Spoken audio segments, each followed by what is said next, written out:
তো এই খতিয়ানে মালিকের সংখ্যা আছে ৪টা।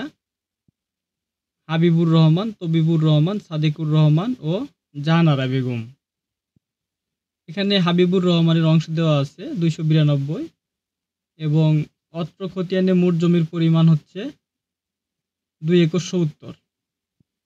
এখন হাবিবুর চাইতেছে ২৯২ অংশে ২ একর ৭০ শতাংশ জমির মধ্যে কত শতাংশ পাবে।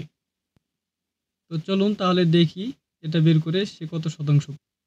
তো এখানে একটা প্রশ্ন দিয়ে রাখছি, যে প্রশ্ন হচ্ছে হাবিবুর রহমান ৬৫ নম্বর খতিয়ানে ২৯২ অংশ আছে, ওই খতিয়ানে মোট জমি ২৭০ শতাংশ অংশ মোতাবেক কত শতাংশ পাবে। দুই পদ্ধতিতে এটা বের করা যায়। তো এখানে প্রথমে আমরা পদ্ধতি নাম্বার ১ দেখব।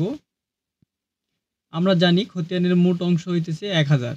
মোট অংশ বলতে এই যে অংশের যে ঘরটা, এই ঘরে যে ৪টা অংশ আছে, এই মোট অংশকে বোঝানো হয়েছে। এই ৪টা অংশ যোগ করলে হয় ১০০০। এই ১০০০কে বোঝানো হয়েছে মোট অংশ। তো তাই এখানে বলতেছে যে আমরা জানি খতিয়ানের মোট অংশ ১০০০। এখন মোট জমি, খতিয়ানের মোট জমি হচ্ছে ২৭০, অর্থাৎ ২ একর ৭০। এখানে মোট জমি ভাগ মোট অংশ, তাহলে এই মোট জমি ভাগ এই মোট অংশ, তো ভাগ করলে ভাগফল যা দাঁড়ায় ৭০ ভাগ ০.২৭। ভাগফল দাঁড়ালো হচ্ছে ০.২৭। এখন এই ভাগফলকে আবার হাবিবুরের অংশ দ্বারা গুণ করলে পারে, তাহলে হাবিবুর কত পায় সেটা বেরিয়ে আসবে।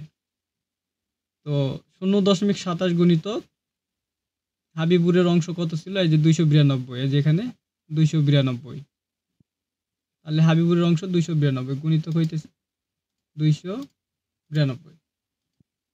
তাহলে হাবিবুর পাইতেছে ৭৮.৮৪, তাহলে ৭৮.৮৪ বা ৭৯% প্রায়।